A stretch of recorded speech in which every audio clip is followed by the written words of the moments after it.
मात्रा बड़ी है तृष्णा की और आसक्ति की। अब जवानी निकलने के बाद जब अधेड़ी आ गई और अधेड़ी में भी एक अवस्था हो जाती है जिसके अंतर्गत फिर उसने थोड़ी सी आसक्ति, थोड़ी सी तृष्णा फिर बढ़ी अपने वस्त्र, आभूषण, सामग्री सब किसी को देने की, उसकी मूलता नहीं पाई। पर उम्र बढ़ते बढ़ते बचपन गया, जवानी गई, अधेड़ी गई और जब बुढ़ापा आया तब तृष्णा, आसक्ति और बढ़ गई।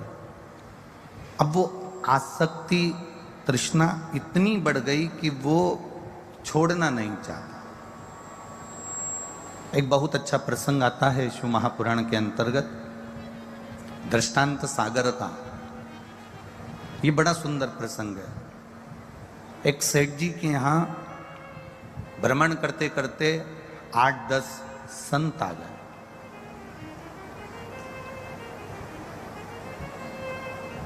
और सेठ जी के यहाँ जब 8-10 संत आए और संतों ने वहाँ डेरा डाला, सेठ जी ने उनको भोजन कराया, पानी पिलाया, गौ माता का दूध का पान कराया,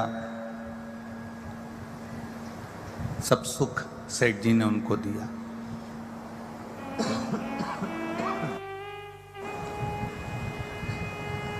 संपूर्ण सुख जब सेठ जी ने उनको दिया,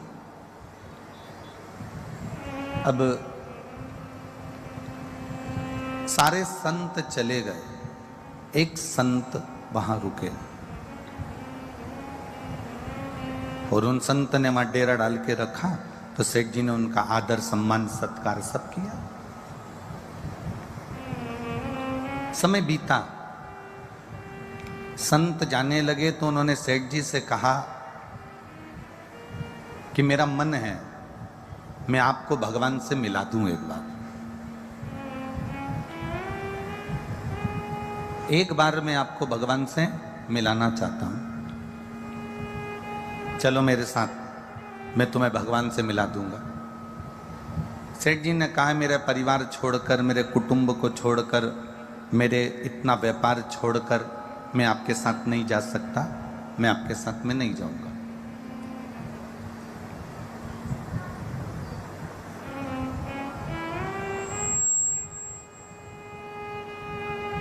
सेठ जी ने पूछा कि परमात्मा के मिलन में बांधा क्या होती है? परमात्मा मिल कैसे सकता है? तो सेठ जी से संत ने कहा कि बस उसके मिलन की सबसे बड़ी बांधा है व्यक्ति की आसक्ति, तृष्णा।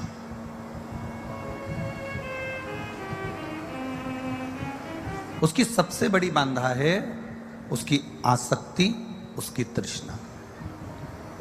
एक बात हम आप लोगों से कहना चाहेंगे, जो 7 दिन के श्रोता होते हैं, जो 7 दिन तक इस पंडाल में रहते हैं, धर्मशालाओं में रहते हैं, होटलों में रहते हैं, या अपने अपने रिश्तेदारों के घरों में रहते हैं, या पंडाल में जो पड़े रहते हैं 7 दिन तक, एक दिन का जो श्रोता आता है, 2 दिन का जो श्रोता आता है, 3 दिन का जो श्रोता आता है, 4 दिन का जो श्रोता आता है, हम उनकी बात नहीं कर रहे। जो 7 दिन चाहे अलवर की भूमि पर पड़े हुए हों, चाहे पुष्कर राज में जो कथा हुई उसमें रहे हों, चाहे आगे जो कथाएं हैं मैनपुरी उत्तर प्रदेश में हों, चाहे छत्तीसगढ़ के श्रोता हों, जो 7 दिन अपना घर, परिवार, कुटुंब सब छोड़कर पंडाल में और धर्मशाला में, होटलों में रुकते हैं, कभी इनका एक प्रैक्टिकल कर, मैं यहाँ 7 दिन रहूंगी, मैं 7 दिन यहाँ पर रहूंगा, दानदाता आएंगे, भक्त आएंगे, वो लुटा कर जाएंगे, पर इतना मैं इकट्ठा कर कर भी करूंगी तो करूंगी क्या? मैं इतना भी लेकर करूंगा तो करूंगा क्या? सेठ जी, आसक्ति एक ऐसी होती है, तृष्णा एक ऐसी होती है जो हमारे बीच में बांधा बन जाती है। परमात्मा के मिलन में जो बांधा है वो हमारी आसक्ति है, हमारी तृष्णा है। अब सेठ जी ने कहा कि मैं तो अपना परिवार नहीं छोड़ सकता, मैं अपने कुटुंब को नहीं छोड़ सकता, मैं अपने रिश्ते नहीं छोड़ सकता, मैं परमात्मा से नहीं मिलना चाहता, रहने दो, तुम तो मुझे मत मिलवा।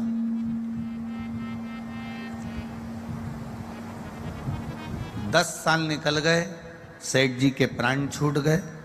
सेठ जी के प्राण छूटे तो सेठ जी बेल बन गए, एक नंदी बेल बने सेठ जी। और नंदी बेल जब सेठ जी बन गए, नंदी बेल बनने के बाद सेठ जी जब नंदी बेल बने तब वो संत फिर आए और उन्होंने उस नंदी बेल को देखा तो नंदी बेल से उन्होंने कान में कहा, सेठ जी अब तो तुमने मनुष्य का शरीर छोड़ दिया, अब नंदी बेल बन गए हो, चलो मैं तुम्हें उस परमात्मा से मिला देता हूं, उससे मुलाकात करवा देता हूं। सेठ जी ने कहा, कैसे चले जाऊं मैं, मेरा बेटा मुझ पर बोझा रखता है, मैं उसकी हेल्प करता हूं, उसकी सहायता करता हूं, उसका सामान उठाकर ले जाता हूं। अगर मैं चले जाऊंगा कोई दूसरा बेल आएगा, रहेगा, ज्यादा खाएगा और काम कम करेगा, मेरे बेटे का नुकसान होगा। तो मैं अपने बेटे के पास से जाना नहीं चाहता, इसलिए मैं नहीं जाऊंगा। अब मना कर दिया। समय बीत गया। 3 साल के बाद संत फिर आए। सेठ जी जो बेल बने थे, नंदी बने थे, उनके प्राण छूट गए, वो कुत्ते की योनि में आ गए, स्वान की योनि में आ गए। अब कुत्ते के पास में संत ने जाकर कहा कि एक काम करो सेठ जी, अब तुम नंदी बेल से छूटकर कुत्ता बन गए हो, स्वान बन गए हो, चलो अब मैं तुम्हें चलकर भगवान से मिलवा देता हूँ। कुत्ते की योनि पाने पर भी सेठ जी ने कहा, नहीं नहीं नहीं, मेरी बहू बहुत अच्छे अच्छे जेवर पहनती है, मेरी बहू बहुत महंगे महंगे जेवर पहनती है, घर में कोई चोर घुस गया तो इसलिए मैं कुत्ता बनकर अपने बहू के जेवर का और अपने बेटे के सामान की रक्षा करूंगा, जाऊंगा नहीं। शिव महापुराण की कथा कहती है, एक मनुष्य जब आसक्तियों में पड़कर, तृष्णा में पड़कर अपने प्राणों को त्याग देता है, तब वो ना जाने कितनी योनियां पाता जाता है, उसके बाद भी उसकी आसक्ति छूट नहीं पाती है। शिव महापुराण की कथा इतना कहती है कि आप शिव की शरण में जब जाएं, परमात्मा की शरण में जब जाएं, भगवान की शरण में जब जाएं, तब अपनी आसक्तियों को छोड़कर जाना।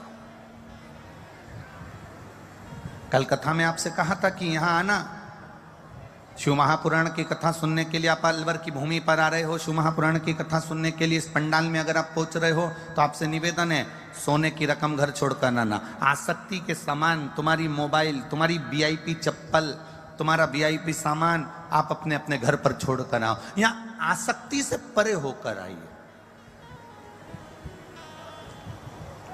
यहां शिव के अड़भंग बनकर आइए। और जब आप शिव के अड़भंग बनकर आओगे, आसक्ति से परे होकर आओगे, तब बैठकर शिव महापुराण की कथा का रस तत्व ग्रहण करोगे। तब बैठकर तुम भगवान की अविरल भक्ति की कथा सुनो।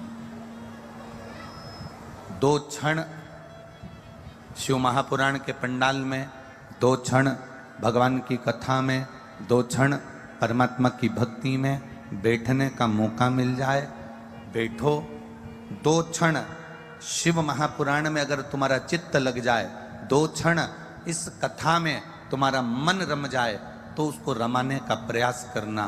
क्योंकि अगर परमात्मा से एक बार डोरी बंध गई तो तुम परमात्मा के हो जाओगे और परमात्मा तुम्हारा हो जाएगा, फिर उसमें बीच में कोई रह नहीं पाएगा। कार्यकर्ता कार्य करें, हम मना नहीं करेंगे। सहयोगी समितियां सहयोग करें, हम मना नहीं करेंगे, पर इतना ध्यान लगाकर करना कि हमें कथा भी श्रवण करना है। हमें बैठकर कथा भी सुनना है, क्योंकि अलवर के भाग्य जागे तो ये कथा मिली है। कोई हर तो राजस्थान में एक कथा पुष्कर में मिल गई और दूसरी कथा यहाँ मिल गई, तो ये तो आप लोगों के भाग्य हैं, किस्मत है अलवर वासियों के और अलवर के आसपास के लोगों के। कोई जल चढ़ाते चढ़ाते शंकर जी पे पुण्य इकट्ठे हो गए होंगे, तो ये शिव महापुराण की कथा यहाँ हो गई है। ये तो शिव की कृपा से हुई है, कोई सहजता नहीं है महाराज।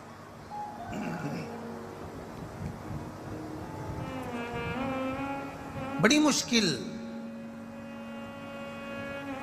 और ये आदरणीय प्रमोद विजय जी से पूछना और उनके परिवार से पूछना, ये कथा लेने के लिए इन्होंने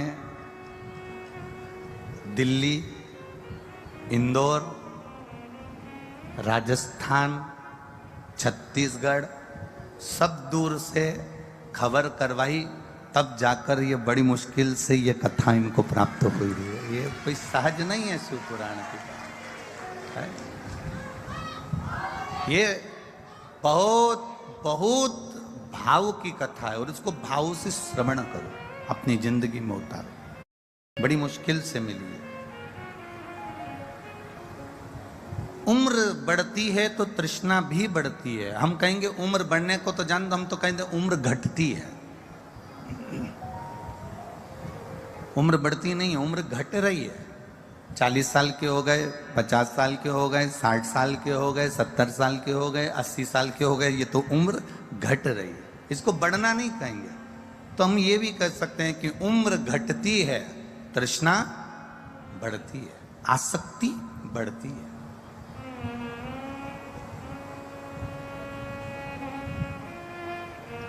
इन आसक्तियों में पढ़कर, इन तृष्णाओं में पढ़कर हम अपने जीवन को सार्थक नहीं बना पाते। महाराज, हम पैसा कमाते हैं, दाम कमाते हैं।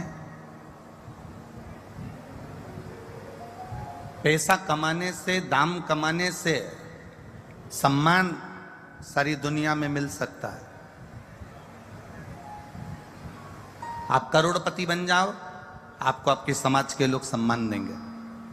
आप धनपति बन जाओ, आपको आपके गांव के लोग सम्मान देंगे। पैसा, दाम, दमड़ी, दाम कमाने से दुनिया में तुम्हें सम्मान मिल जाएगा, पर पैसा कमाने से, दाम कमाने से भगवान नहीं मिल पाता है। पैसा, दाम कमाने से सम्मान मिलता है, और ध्यान रखना, दाम से सम्मान मिलता है और परमात्मा के नाम से हमें भगवान की प्राप्ति हो जाती है, परमात्मा मिल जाता है। पैसे वाले का सम्मान सारी दुनिया में होगा। धनपति है, करोड़पति है, पैसा बहुत है साहब, जहां जाओगे पूजन करने बैठोगे, आदर करने बैठोगे, सम्मान करने बैठेंगे तो सब कुछ मिलेगा आपको, समाज में भी, गांव में, नगर में, शहर में। पैसा है आपके पास में, दाम है आपके पास में, धन है आपके पास, गांव में, नगर में, शहर में। पैसा है आपके पास में, दाम है आपके पास में, धन है आपके पास में, आपका सम्मान सारी दुनिया में हो जाएगा। पर सम्मान मूल नहीं है, दाम से ज्यादा नाम की प्रधानता है। जब आप अपने मुख पर श्री शिवाय, जय जम के बोलिए, श्री शिवाय नमस्तुभ्यम, या पंचाक्षर मंत्र नमः शिवाय, या षडाक्षर मंत्र ओम नमः शिवाय, या 12 अक्षर मंत्र ओम नमो भगवते वासुदेवाय, 2 अक्षर का मंत्र राम, 2.5 अक्षर का मंत्र कृष्ण। ये नाम तुम्हारे मुख पर अगर है तो तुम्हें सम्मान मिले कि ना मिले वो पता नहीं, पर नाम अगर परमात्मा का मुख पर है तो सम्मान मिलेगा कि नहीं मिलेगा पता नहीं, पर परमात्मा जरूर मिल जाएगा। उसका दर्शन तुम्हें जिंदगी में एक बार जरूर हो जाएगा।